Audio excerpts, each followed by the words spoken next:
اذان مسلمانوں کو نماز کے لیے بلانے کے لیے ایک خاص اعلان کا نام ہے۔ جب اذان ہوتی ہے تو دائیں بائیں جہاں جہاں آواز جاتی ہے مسلمان سمجھتے ہیں کہ نماز کا وقت ہو گیا ہے۔ اذان دینے والے کی فضیلت احادیث مبارکہ میں بڑی کثرت کے ساتھ بیان کی گئی۔ اللہ کے رسول صلی اللہ علیہ وآلہ وسلم نے ارشاد فرمایا جس نے ثواب کی خاطر اذان دی، فرمایا وہ اس شہید کی طرح ہے جو خون سے لتھڑا ہوا ہے، جس کے جسم سے خون بہہ رہا ہے۔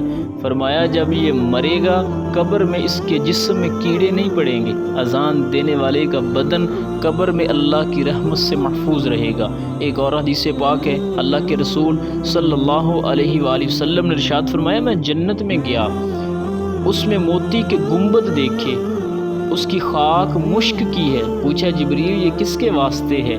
عرض کی یا رسول اللہ صلی اللہ علیہ وسلم یہ آپ کی امت کے مؤذنوں، اذان دینے والوں اور امام نماز پڑھانے والوں کے لیے ہے۔ اللہ اکبر!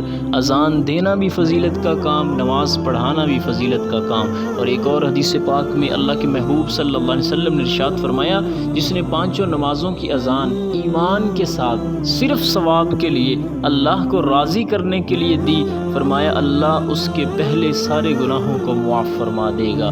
اذان گناہوں سے معافی دلوانے کا نام بھی ہے۔ منقول ہے اذان دینے والے کے لیے ہر ایک چیز مغفرت کی دعا کرتی ہے، یہاں تک کہ دریا میں مچھلیاں بھی مؤذن جس وقت اذان کہتا ہے فرشتے بھی دہراتے جاتے ہیں، اور جب فارغ ہو جاتا ہے تو فرشتے قیامت تک اس کے لیے مغفرت کی دعا کرتے رہتے ہیں۔ جو مؤذنی کی حالت میں مر جاتا ہے اسے عذاب قبر نہیں ہوتا، اور مؤذن پر جب موت آئے گی تو اسے سختی سے بچا لیا جائے گا، قبر کی سختی اور تنگی سے بھی اسے محفوظ رکھا جائے گا۔